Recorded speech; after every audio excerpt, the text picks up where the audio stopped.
Hello बच्चों। आज जो हेडिंग स्टार्ट करने जा रहे हैं उसका नाम है कूलाम का नियम। ठीक है, तो कूलाम का नियम समझते हैं क्या होता है। तो देखो, कूलाम का नियम समझने से पहले हमको दो चीजें आनी चाहिए। तो नंबर एक है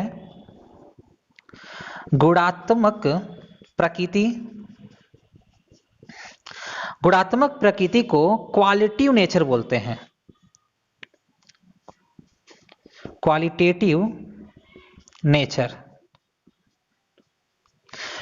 और दूसरा हमें समझ लेना है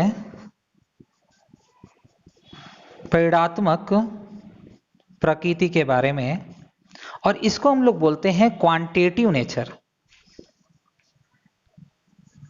क्वांटिटेटिव नेचर, ठीक है, क्वालिटी नेचर और क्वांटिटेटिव नेचर। अब ये चीजें होती क्या हैं और इसकी आवश्यकता कूलाम के नियम में क्या है, इसको समझते हैं। ठीक है, तो देखो, आप एक एग्जाम्पल से मैं समझा रहा हूं आपको। जैसे ये कहा जाए कि मेरा जो घर है बहुत दूर है, ठीक है, तो इसमें आपको ये सेंस नहीं होता, ये बोध नहीं होता कि कितने किलोमीटर की बात हो रही हो।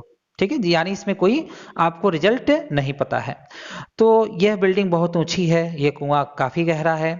तो अगर इस तरह की बात होती है तो हम कहते हैं गुणात्मक प्रकृति है ये। ठीक है, और ठीक इसी प्रकार अगर परिणात्मक प्रकृति की मैं बात करूं तो इसमें एग्जाम्पल ये है कि मेरा घर यहां से 200 किलोमीटर दूर है। अब इसमें परिमाण पता है, आपको रिजल्ट पता है कि मेरा घर यहां से कितना किलोमीटर दूर है। तो ये हो गया आपका क्वांटिटेटिव नेचर, परिणात्मक प्रकृति। अब सवाल ये है कि इसका उपयोग कूलाम्स नियम में क्या है। तो देखो, इसके पहले जो हेडिंग हम लोग स्टार्ट किए थे उस हेडिंग में हम लोग बात करें तो उस हेडिंग में हम लोग पढ़े थे कि आवेश दो प्रकार के हैं, एक धनावेश और एक ऋणावेश। बात समझ में आ रही है।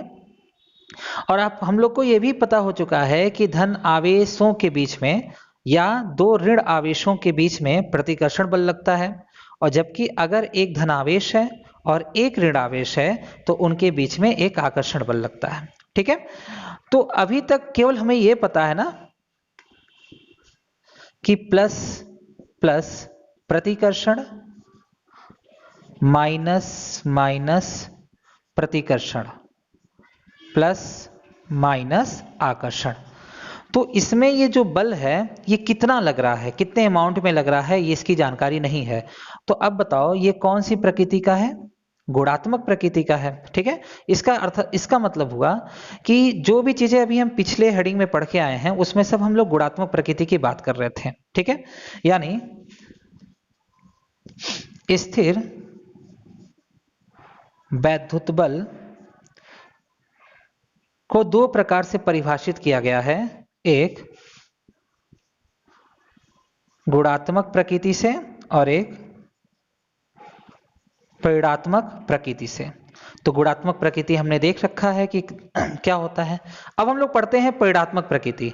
तो परिणात्मक प्रकृति को पढ़ने के लिए या परिणात्मक प्रकृति का अध्ययन किसने किया, तो कूलाम ने किया। कूलाम ने अपने प्रयोगों के आधार पर बताया कि दो आवेश हैं और कुछ दूरी पर रखे हैं तो उनके बीच में परिणाम स्वरूप कितना बल लग सकता है। ठीक है, तो अब हम डालते हैं कूलाम का नियम।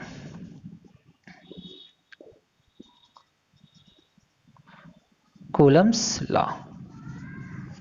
ठीक है, तो कूलाम ने क्या बताया, कूलाम ने बताया, मैं थोड़ा इधर कर लेता हूं।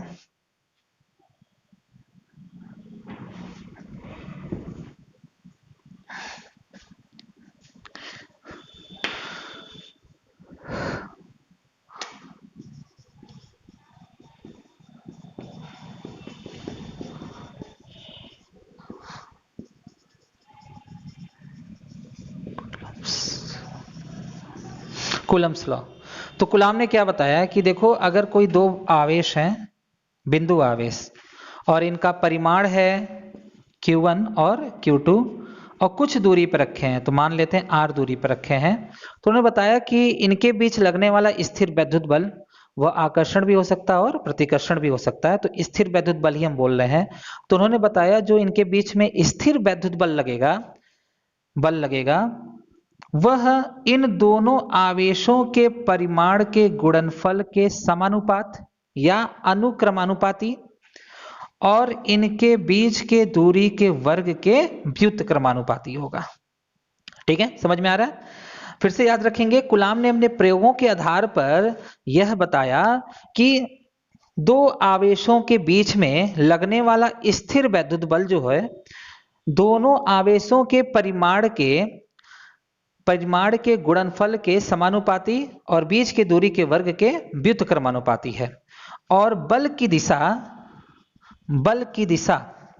जो बल की डायरेक्शन होगी उन दोनों आवेशों को मिलाने वाली रेखा के अनुदिश होगी। अनुदिश या तो अंदर की ओर होगी या तो बाहर की ओर होगी। ठीक है, कहने का मतलब यह है कि हम इस तरह का कुछ नहीं सोच पाएंगे या नहीं बना सकते हैं, ये हमारी लिमिटेशन है। मान लो ये चार्ज है और ये भी चार्ज है, तो हम कहते हैं इस पर ये बल लगा रहा है, तो हम ये डायरेक्शन नहीं बना सकते, ये डायरेक्शन नहीं बना सकते। तो बल की डायरेक्शन क्या होगी? तो बल की डायरेक्शन इन आवेशों को मिलाने वाली रेखा के अनुदिश या तो बाहर की ओर या तो अंदर की ओर। बाहर की ओर कब होगी? जब वो सजातीय आवेश होंगे, और अंदर की ओर कब होगी? जब वो विजातीय आवेश होंगे। तो बात समझ में आ गया? तो फिर से एक बार ध्यान रखेंगे कि कूलाम ने क्या बताया कि दो आवेशों के बीच में लगने वाला स्थिर वैद्युत बल उन आवेशों के परिमाण के गुणनफल के अनुक्रमानुपाती और बीच के दूरी के वर्ग के व्युत्क्रमानुपाती होता है। ठीक है, तथा इन पर लगने वाले बल की दिशा दोनों आवेशों को मिलाने वाली रेखा के अनुदिश या तो बाहर की ओर होगा या तो अंदर की ओर होगा। ठीक है, अब इसके बाद इन दोनों को संयुक्त कर लिया गया और संयुक्त करने के बाद F directly proportional Q1 Q2 upon R square, ये हो गया कूलाम का नियम। देखो यहाँ पे समानुपात आया है, तो समानुपात को हटाने के बाद एक नियतांक लग गया K Q1 Q2 upon R square. इस नियतांक का नाम है स्थिर वैद्युत बल नियतांक, इलेक्ट्रोस्टैटिक्स फोर्स कांस्टेंट। ठीक है, फिर इसके बाद रिसर्च और भी बढ़ा और कूलाम ने यह पता लगाया कि दो आवेशों के बीच लगने वाला स्थिर वैद्युत बल केवल इन्हीं बातों पर निर्भर नहीं करता, यह इस बात पर भी निर्भर करता है कि वह आवेश किस माध्यम में रखे हैं, अर्थात वायु में है, जल में है, या किसी प्रकार के तेल में, या कि कहीं भी कोई भी माध्यम हो, कहाँ रखे हैं। तब ये पता लगाया गया कि जो K है K जो है वो दो बातों पर निर्भर करता है।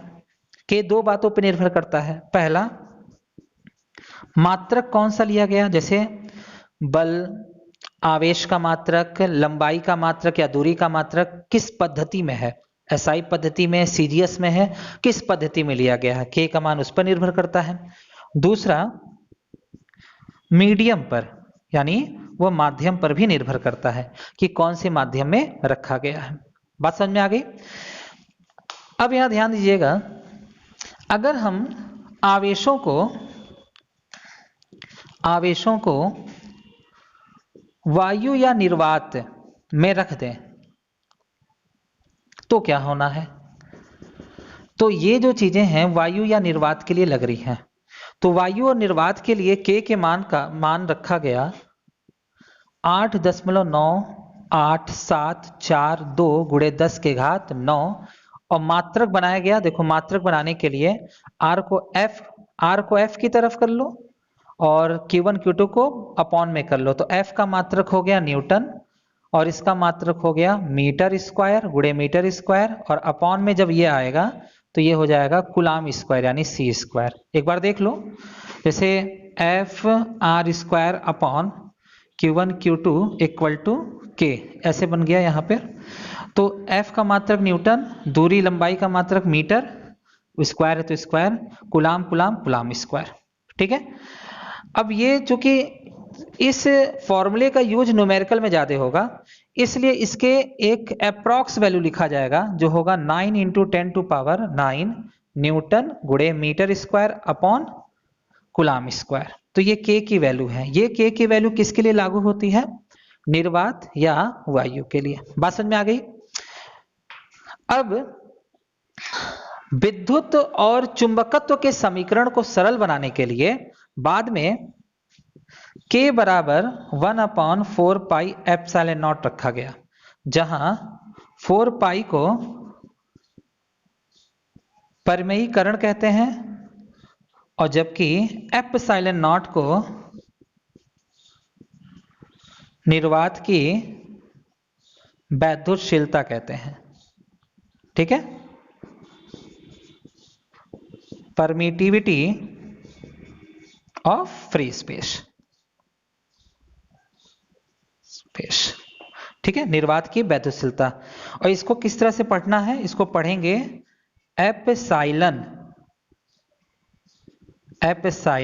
नॉट, या जीरो भी आप पढ़ सकते हैं, जीरो। ठीक है, तो हम पढ़ने वाले हैं एप्सिलॉन नॉट, यानी एप्सिलॉन नॉट का मतलब नहीं, यानी जहां कोई माध्यम उपस्थित नहीं है, यानी ये नॉट वहीं लगेगा या तो निर्वात हो या वायु है। अब सवाल ये है कि वायु तो माध्यम है, वायु निर्वात में कुछ ज्यादा फर्क नहीं होता। जब हम इसका डाइलेक्ट्रिक कांस्टेंट निकालेंगे, परावैद्युतांक निकालेंगे, तब आपको चीजें समझ में आएंगी। अभी फिलहाल इतना ही याद रखना है कि वायु निर्वात के लिए एप्सिलॉन नॉट को हमको लगाना पड़ेगा। ठीक है, अच्छा अब देखो, अगर हम पूरी तरीके से अब कूलाम का नियम को एक्सप्रेस करें तो शायद अब कूलाम का नियम आप ऐसे लिखोगे या लिखा हुआ देखोगे 1/4πε0 Q1 Q2 अपॉन R²। बात समझ में आ गई? तो चलिए इसको जल्दी से पूरे को नोट कर लीजिए, इसके आगे भी हम लोग बढ़ते हैं।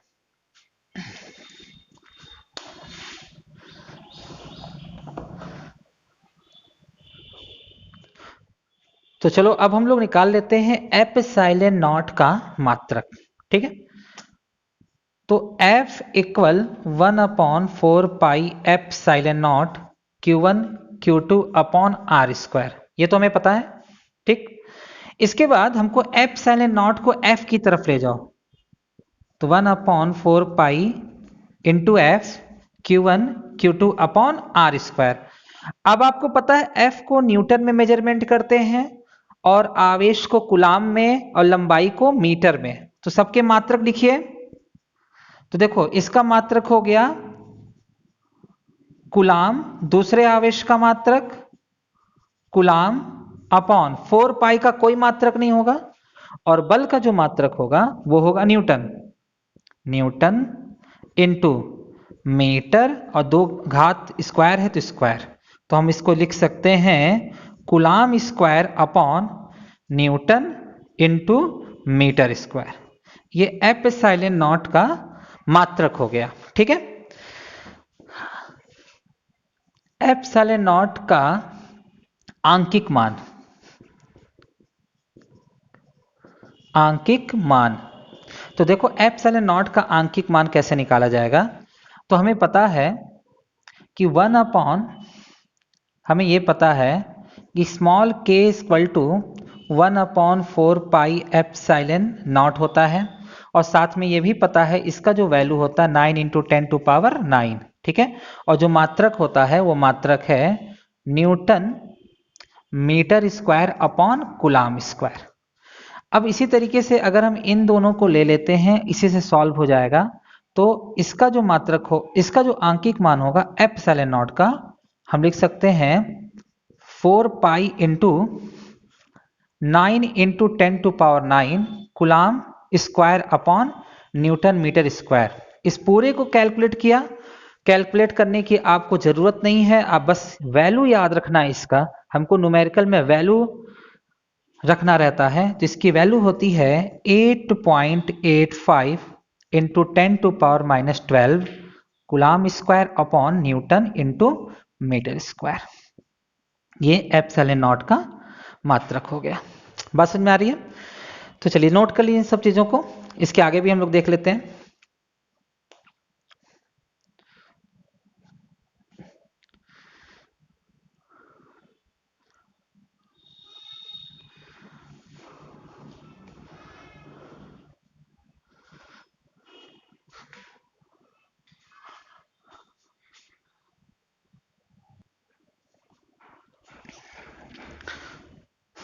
अब इसके बाद हम लोग एप्सिलॉन नॉट की बीमा निकाल लेते हैं।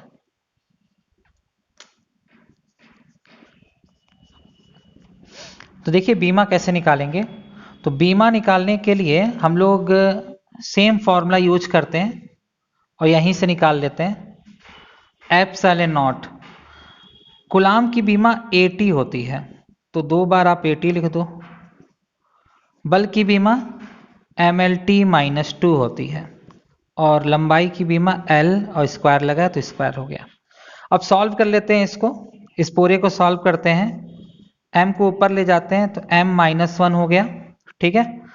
और यहाँ पे देखो L स्क्वायर और एक L यहाँ पे, तो L क्यूब ऊपर गया तो L-3 हो गया, ठीक है।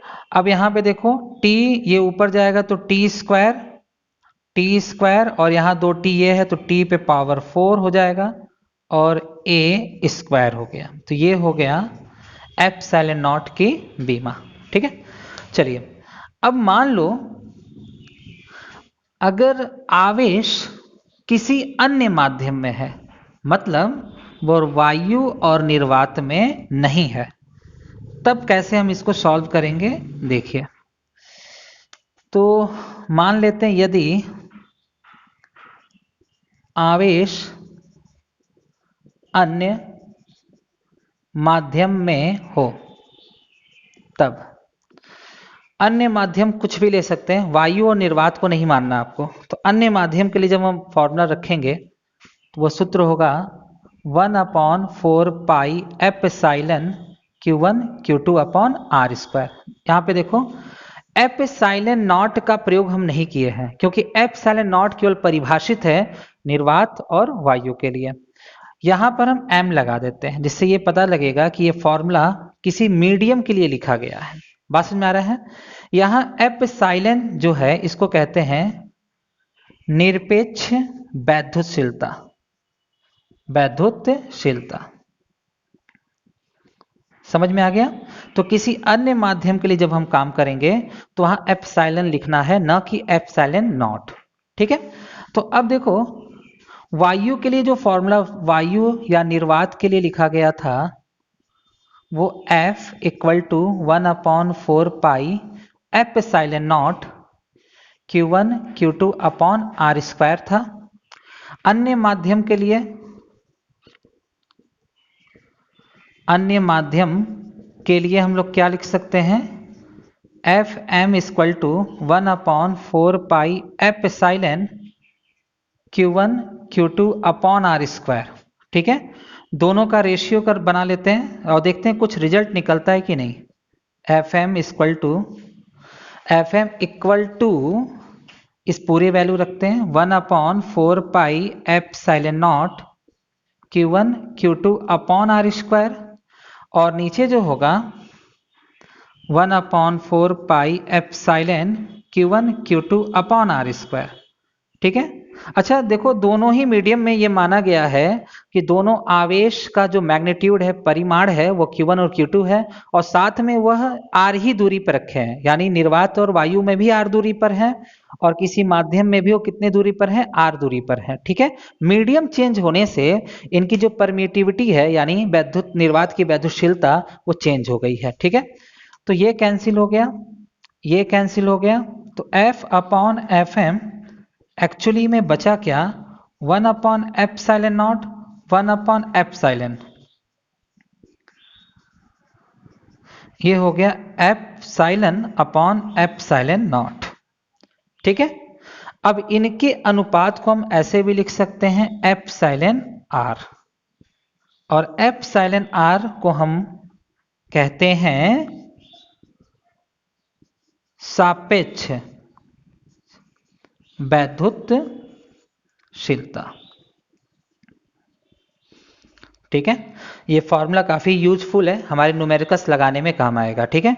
इसके बाद केवल न्यूमेरिकल्स ही लगाना है हम लोग को, कूलम पे जितने भी न्यूमेरिकल्स होते हैं वो सब हम लोग लगा लेंगे।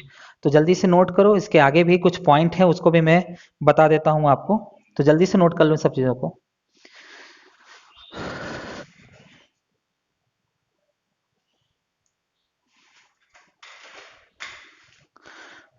अब देखो एक छोटा सा क्वेश्चन है, उस क्वेश्चन को हम लोग लिख लेते हैं। पूछा यह गया है कि C के पदों में K का मान बताइए। तो देखो C के पदों में K का मान होता है K equal to 10 to power -7 into C square. ठीक है, C क्या है? प्रकाश की चाल। C बराबर प्रकाश की चाल। ठीक है, और मात्रक हो जाएगा Newton into second upon coulomb square. ठीक है, Newton into second upon coulomb square ये होता है। ठीक है, याद कर लेंगे इसको। अब देखो इसको सॉल्व भी हम कर सकते हैं। तो 10 टू पावर -7 और C की वैल्यू होती है 3 इंटू 10 टू पावर 8 का स्क्वायर। ठीक है, और C का जो मात्रक होता है वो मीटर पर सेकेंड होता है। तो पूरा हम लिख लेते हैं C का मात्रक भी होता है मीटर प्रति सेकेंड, और ये हो जाएगा square bracket close n newton गुणे second upon coulomb square. Overall क्या हो जाएगा? 10 टू पावर -7 ये हो गया 9 और ये हो गया 16 metre square upon second square. Sorry, यहां सेकेंड स्क्वायर भी होगा, सेकेंड स्क्वायर। ठीक है, और यहां हो गया आपका बाहर यूनिट हो गया इनटू सेकेंड कूलाम स्क्वायर। ये कैंसिल हो गया, ये कैंसिल हो गया, तो वही चीज आ गया। यहां पे सॉल्व करेंगे तो 9 इंटू 10 टू पावर माइनस हुआ 10 to power +9 newton metre square upon coulomb square. छोटी सी चीज है, एक बार पूछा गया है तो मैंने इसको आप डिस्कस कर दिया आपके साथ, तो ये वैल्यू आप याद कर लेंगे। ठीक है, तो इसको भी नोट कर लिया आपने। अब हम लोग पढ़ते हैं कूलाम की लिमिटेशन क्या है, कूलाम की सीमाएं क्या हैं। तो जल्दी से नोट कर ली सब चीजों को।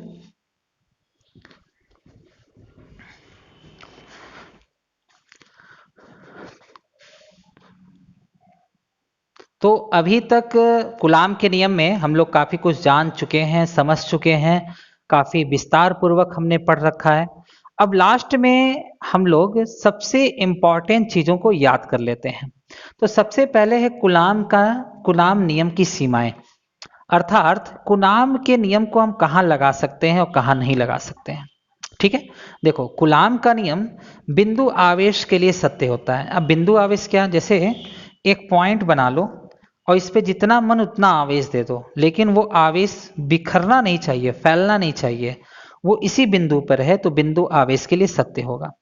अब आप ये कहोगे सर हम दूसरे जगह जो है कूलाम का नियम हम गोले पर भी लगाए हैं, छड़ पर भी लगाए हैं, तो वो भी लगता है बेटा, लेकिन वहां पे एक छोटा सा अवयव लेना पड़ता है, उसका तरीका अलग है। एक छोटा सा अवयव लेंगे, वो अवयव जो है इतना छोटा होगा कि हम उसको बिंदु मान सकते हैं। ठीक है, फिर बाद में समाकलन करके उसको लगाना पड़ता है, तो अलग चीज है। तो अब यहां ध्यान देना, दूसरी चीज क्या है कि अगर मान लो दो आवेश Q1 और Q2 एक दूसरे से 10 की घात -15 मीटर से कम दूरी पर होंगे, तब वहां पर स्थिर वैद्युत बल कार्य नहीं करेगा, अर्थात कूलाम का नियम नहीं लगा पाएंगे। जैसे हम लोग ये पढ़े हैं कि दो प्लस चार्ज के बीच में प्रतिकर्षण लगेगा, लेकिन जब दो धनावेशों को 10 के घात -15 मीटर से कम दूरी पे कर दोगे तो आकर्षण बल में बदल जाएगा, वहां स्थिर वैद्युत बल ना होकर वो नाभिकीय बल कार्य करेगा। तो याद रखना कि जो कूलाम का नियम होता है वह 10 के घात -15 मीटर से कम दूरी के लिए सत्य नहीं होता है। ठीक है, अब कूलाम के महत्व की बात करते हैं। अब आपको पता है कि एक परमाणु की संरचना में एक नाभिक होता है और एक इलेक्ट्रॉन होता है। इलेक्ट्रॉन नाभिक के चारों तरफ घूमता है, अगर ये दोनों अलग हो जाएं तो परमाणु नष्ट हो जाएगा। ठीक है, तो परमाणु के लिए नाभिक और इलेक्ट्रॉन का होना जरूरी है, यानी नाभिक और इलेक्ट्रॉन के बीच में एक प्रकार का बल लगता है जिससे इलेक्ट्रॉन घूमते रहता है।